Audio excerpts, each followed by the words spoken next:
Travel writer Christine Negroni has just returned from a place that many Americans may never have even heard of, but which has a strong historical connection to the U.S.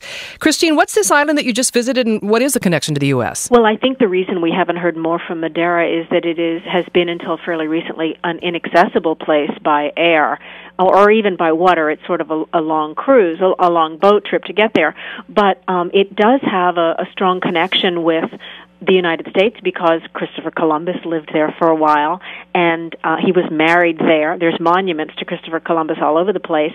And the other thing is that when the Declaration of Independence was signed, and America was born, they decided to toast the birth of a new nation using drinking Madeira wine. Just where is Madeira? Well, the island of Madeira is west of Portugal, about 600 miles west and south. It's actually closer to Africa than it is to Europe.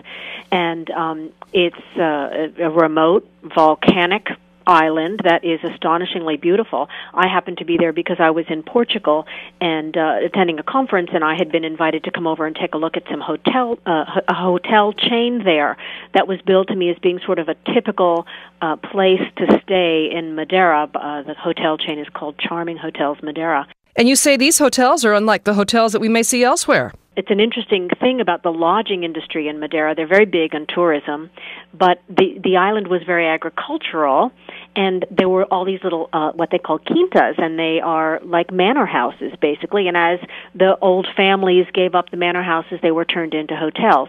So Charming Hotels has several of them, but many hotels are the same way. They're located in these manor homes, so they have all the charm of a private residence, but of course in astonishingly beautiful locations. So if we visit Madeira now or soon, can Americans get started on their 4th of July celebration earlier than usual? I'd say the most American thing there, it's just was fascinating, is that they love fireworks. And every Saturday in the month of June, they have these huge fireworks competitions that are international in scope. And the best of these fireworks shows gets to do the firework display on New Year's Eve. So that seems to me to be very, very American. And of course, they do it in the month of June. So if you hesitate to travel out of the country, as I do, because I love fireworks, I hate to leave the country for the 4th of July, here's a place you can go and actually get your fireworks fix and not feel like you've missed this very important American holiday. Does Madeira get a lot of business from Europeans and from cruise ships? Yes, many come in on cruise ships, but there are many more flights coming in from Europe into Madeira, especially with airlines that are, with these new budget air carriers that come in. But now in the United States, they're starting some air routes into Madeira on an airline called SATA, which is a Portuguese airline, SATA. But you could also get there fairly easily, as I did, by just flying into Lisbon. Continental flies to Lisbon from the United States, and then just picking up a second flight into Madeira, and TAP Airline, which is the Portuguese airline, which also flies into the United States, and Iberia. So it's not difficult to get to. It's just you have to think about it first to make your plans. And that, Americans, we tend to be somewhat impulsive, I think, in our traveling. The fact you asked the question, why haven't we heard about it? I don't know, but it's as far as I'm concerned, it's a real tragedy that more Americans aren't going there. But I ran into very few during my time in Madeira. What is it about the beaches of Madeira that make them a lot different from what we may expect? Well, here's the thing, that they have beaches. They're just not any kind of beach that you and I would think about, because Madeira is a volcano, or was a volcanic island, so the beaches are rocky.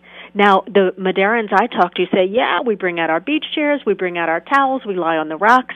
I didn't think it looked all that comfortable, and I think they're recognizing that maybe some tourists aren't going to want a beach that way, because I started to see all of these concrete platforms. They're sort of like concrete beaches that they set out on the cliff sides, and I think that the tourists may be setting out their lawn chairs on these cliffs. So it's a very different kind of beach experience.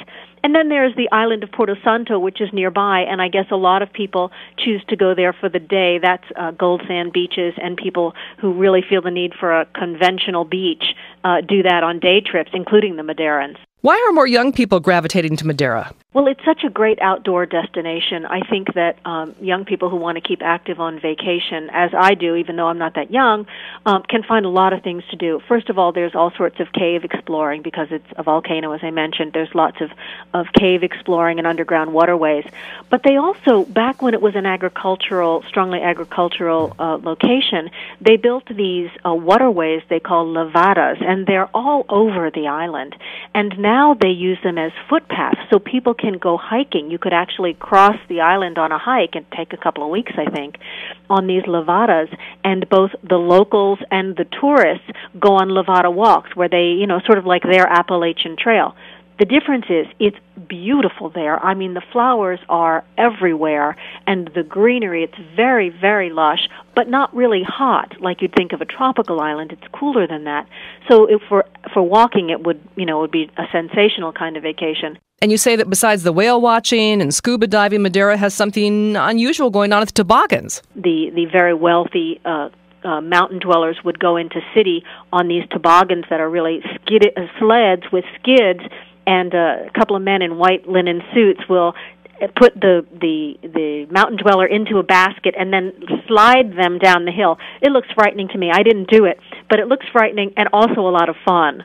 And that's, one of the other activities that tourists like to do there. Is it a spontaneous kind of place? Are there things to do in Madeira that you can just stumble across or appreciate without having planned it? It's the kind of kind of place where I heard some singing, and I wandered into an auditorium and just settled myself down and heard a children's choir performing with a military band. It's the kind of place where you can just sort of wander in and find your own entertainment just by keeping your ears and eyes open. That's kind of a rare treat these days, but I really did enjoy that. So do you think Madeira will ever start attracting more Americans? They have not. They don't have a high name recognition, particularly here in America, where we supply the world with tourists. They don't have a high recognition here, and without that high name recognition, of course, they don't offer a lot of flights. So if you're European, it's a lot easier to get there. So I think that's their dilemma. I hope they do well. I hope they succeed in upping their identity, because it really is a lovely find. It's like no place I've ever been to in Europe, and I've traveled all through Europe. It's very much its own sort of identity with its own traditions, and I really had a great time there. Christine Negroni on her recent visit to the Portuguese island of Madeira. Christine, where can we find out more? Well, I write about travel of all kinds, and I write about traveling by air, my favorite way to go, at www.christinenegroni.blogspot.com. Thanks, Christine. Thank you.